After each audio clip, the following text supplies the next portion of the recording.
salvo muy raros gustos, creo yo, a la mayoría no nos gustan las cosas tibias. Un caldo tibio, un café tibio, un refresco tibio, leche tibia, pues cosas como esas a la mayoría nos pueden resultar hasta vomitables. Pues hay una cita en el libro del Apocalipsis 3:16 que es muy fuerte y al respecto dice: ojalá fueras frío o caliente, pero puesto que no eres frío ni caliente, sino tibio, voy a vomitarte de mi boca. Una sentencia sumamente fuerte, y yo lo relaciono con un personaje bíblico que fue vomitado. ¿De quién hablamos? De Jonás, de quien hoy nos habla la palabra de Dios. Conocemos a este personaje del Antiguo Testamento que, sí, lo que todo el mundo se sabe es el episodio de cuando fue tragado por un pez muy grande y luego vomitado en la playa.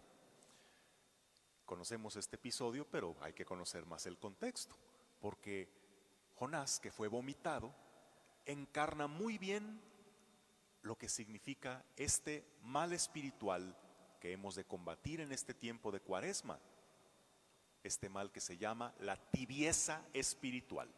Jonás lo caracteriza muy bien. Jonás era un profeta, es decir, un hombre a quien Dios enviaba para comunicar sus mensajes. O sea, era un hombre al servicio de Dios, pero cuando las órdenes que Dios le daba no eran de su agrado o él prefería hacer otra cosa, pues entonces no estaba tanto al servicio del Señor.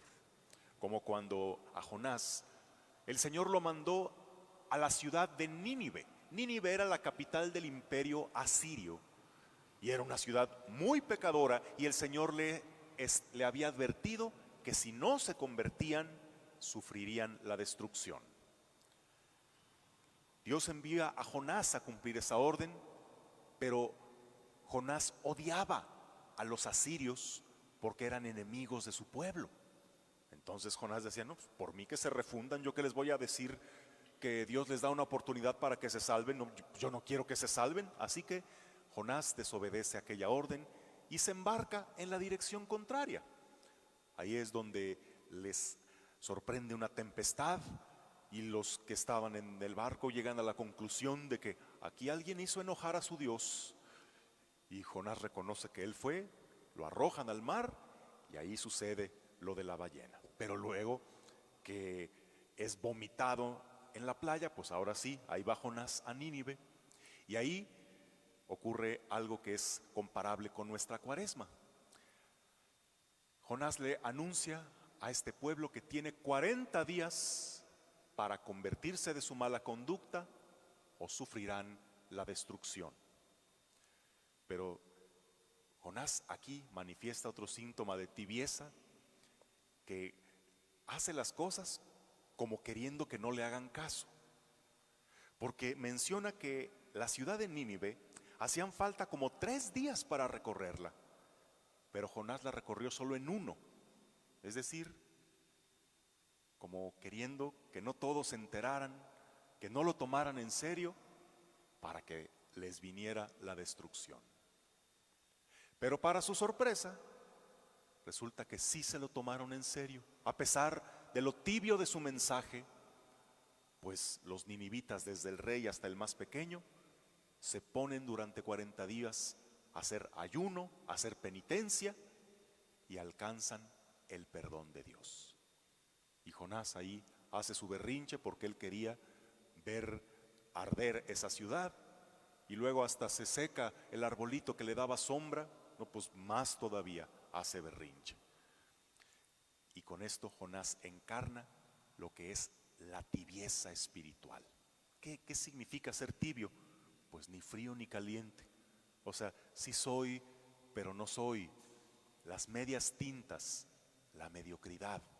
Esto es inaceptable en cualquier área de la vida, pero cuando se trata de la vida espiritual, Esto tiene síntomas muy claros.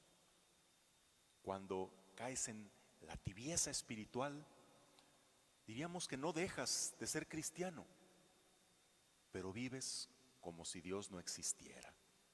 Te caracteriza la dejadez espiritual, porque si antes practicabas con entusiasmo y fervor todo lo referente a Dios, a la oración, al apostolado, a los sacramentos, ahora todo eso te resulta aburrido, poco atractivo.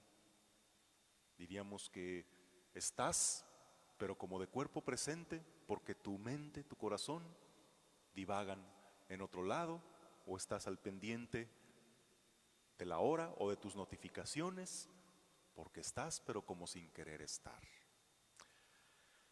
Al tibio, la única ley que le rige es la ley del menor esfuerzo. Siempre busca lo que le demande menos fatiga, menos sacrificio. Para él, cosas como levantarse temprano, como estar sin protestar cuando hace calor, cuando hace frío, cuando está cansado, cuando es incómodo, es casi imposible, porque no es que no pueda, es que no quiere, es que no tiene motivos para soportar nada de eso, como para negarse un antojo, porque ya no lo motiva ni la búsqueda de la santidad, ni el amor al prójimo, ni el amor a Dios. El tibio va haciendo cada vez más laxa su conciencia, porque buscar la virtud, buscar la santidad, buscar la voluntad de Dios, ya es cosa que dejó de importarle. Entonces se conforma al menos con no ser tan malo. Y pues no, tal vez no haga cosas dignas de que lo metan a la cárcel, pero sí consiente cosas que no son compatibles con ser un cristiano, un discípulo de Cristo. El problema del tibio es su incongruencia, que no es ni frío ni caliente. Veamos, por ejemplo, la ciudad de Nínive, ¿era fría o era caliente? O sea, era una ciudad tan pecadora que merecían la destrucción, pero una vez que agarran la onda, se vuelven bien calientes. Ahí sí que a ayunar, a orar, a pedir perdón, porque buscaban salvarse. O sea, ¿fue fría o caliente? Jonás vivía en la tibieza. Y el problema de muchos es que así estamos. Un detalle que hoy hace 8 días me pareció inquietante. Aprovechando que tenemos aquí las escuelas, la prepa, la secundaria, dijimos, bueno, vamos a imponer ceniza a los chicos cuando salgan de clases. Y nos pusimos ahí, enfrente de las escuelas, hasta con una bocinita, los 2 sacerdotes, para imponerle ceniza a los muchachos que fueran saliendo. Pensábamos que íbamos a tener el mosquero de muchachos ahí sobre nosotros queriéndose poner ceniza, porque el miércoles de ceniza todo mundo viene a ponerse ceniza, aunque no vengan a misa ni nada, pero a la ceniza no faltan. Pero para nuestra sorpresa, la mayoría de jóvenes no querían recibir la ceniza. Aunque les decíamos directamente, vénganse, vénganse, estamos imponiendo ceniza. No les estábamos sermoneando ni imponiendo nada, pero ya ni siquiera por curiosidad. Puedo decir que 8 de cada 10 nos pasaban de largo y no querían ponerse la ceniza. Decían, no, gracias, no me interesa. O ni siquiera nos pelaban. Algunos como que por curiosidad o por la presión, pero lo hicieron. Pero esto resulta inquietante y nos da tristeza por los jóvenes que ya ni siquiera a eso, ni siquiera con eso quieren tener que ver con la religión. Es triste, pero sabes, al menos son congruentes. O sea, si yo no quiero tener nada que ver con la iglesia, con la fe, si yo no creo, ¿yo para qué me voy a andar poniendo ceniza? Pues es triste, pero es lógico, es congruente.